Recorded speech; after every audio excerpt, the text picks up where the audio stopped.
25 years ago, BMW created a legend with the very first M3, a standard production car homologated for racing and a car that would eventually become an icon. The whole concept of the M car was basically power, race-tuned suspension, but a car that you could use on the road. 4 generations later, the M3 is still around. It's a lot quicker, it's a lot heavier, a lot bigger, and a lot more powerful. We've got all 4 generations of the M3 right here at the Ascari racetrack, a privately owned circuit in Spain, and we're going to get a sense of what this M3 legend is all about. The backdrop to the celebration of the M3's 25th anniversary was Ascari, a 5.4 kilometre long privately owned racing circuit in the Andalusian hills above Malaga. It's a superb track, the longest in Europe, with a mix of fast and twisty sections. Wealthy owners of fast cars can join the Ascari Club and participate in track days at its superior facilities, which also include accommodation and a clubhouse. We are not wealthy and we don't own any supercars, but we had the run of Ascari for a whole day, plus 4 generations of M3 to play with, 5 if we count in the spectacular GTS. But let's start off with a car that created the original M3 legend. This is where it all began, the original BMW M3. Hard to believe now, looking at this very chunky, boxy-looking car, that this was cutting-edge stuff, but it certainly was. And in fact, if you get behind the wheel of this car, it is every bit as entertaining as it must have been 25 years ago. Driving this car is understanding the DNA of all M cars. A fast, entertaining, accomplished vehicle that puts a big grin on your face. And certainly, this car still does exactly that.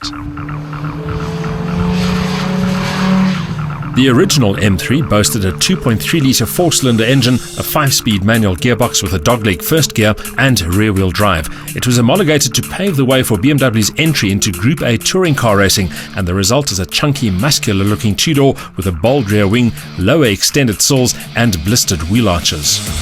The 4-cylinder 16-valve engine set new performance standards for a production unit at the time, spinning all the way to 6,750 RPM and pumping out a muscular 147 kilowatt of maximum power, together with a thumping 240 Newton meters of torque. Factory figures credit the first generation M3 with a 237 km/h top speed and a 0 to 100 time of 6.7 seconds. Through Ascari's curves and corners, this original M3 feels much friskier than its 25-year-old vintage suggests. It has the edge and attack of a race car, with razor-sharp steering and incisive throttle response, and it still gathers speed with an alacrity that's astounding.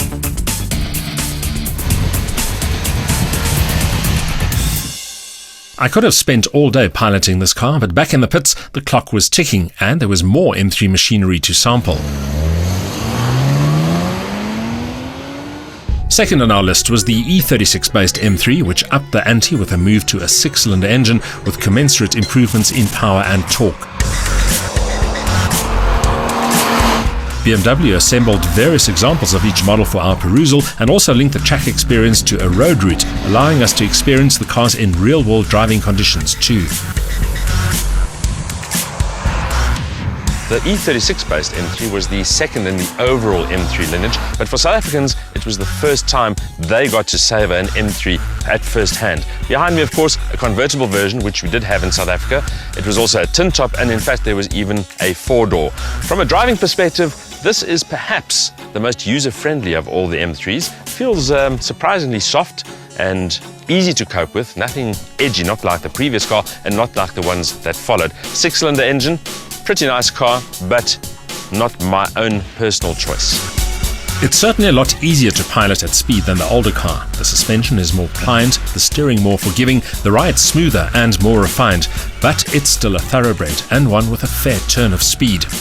The straight-six engine was considered one of the world's best at the time.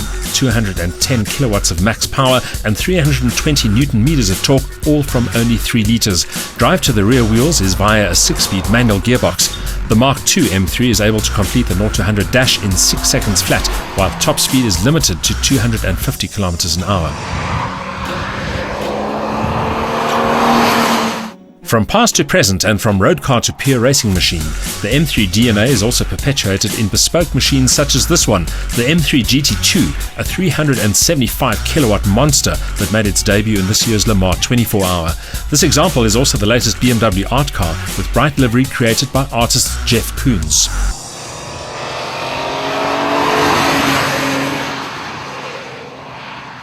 The next M3 on our list is the M46 based car, which still looks attractive and fast to this day. But first, we have to pay the bills. So we'll be back after the break with more M3 action from Ascari.